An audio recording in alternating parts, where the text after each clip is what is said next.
พร้อมนี้ทันรองนายกรัฐมนตรีกระทรวงการต่างประเทศก็ได้พบปะสองฝ่ายกับทันรัฐมนตรีกระทรวงการต่างประเทศแห่งสาธารณรัฐปานามา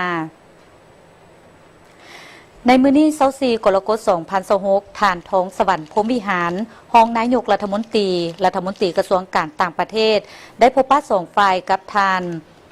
ฮาเวียเอโดโดมาติเนสอาซาบาสเกตรัฐมนตรีกระทรวงการต่างประเทศแห่งสาธารณรัฐปานามาในโอกาสเข้าร่วมกองประชุมปิ่นอ้อมกองประชุมรัฐมนตรีต่างประเทศอาเซียนครั้งที่59ที่นครหลวงมะนิลาประเทศฟิลิปปินส์การพบปะได้ดำเนินไปในบรรยากาศอันอบอุ่นเป็นกันเองและเต็มไปด้วยความไว้เนื้อเชื่อใจ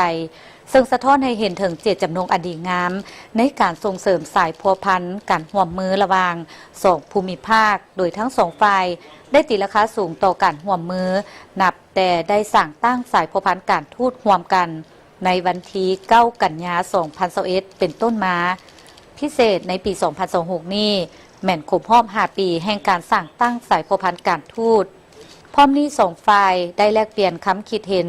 เกี่ยวกับแผนการร่วมมือในต่อหน้าโดยได้ตกลงที่จะขยายการร่วมมือทางด้านเศรษฐกิจการค้าให้แน่นแฟ้นยิ่งขึ้นในการสร้างกลไกติดต่อประสานงานโดยกงเพื่อให้การดำเนินงานมีประสิทธิภาพและประสิทธิผลทั้งสองฝ่ายได้ตกลงที่จะสืบต่อปรึกษาหารือกันอย่างเป็นประจำเพื่อสุขยู่การร่วมมือในระยะยาวให้มีผลอย่างเป็นรูปธรรม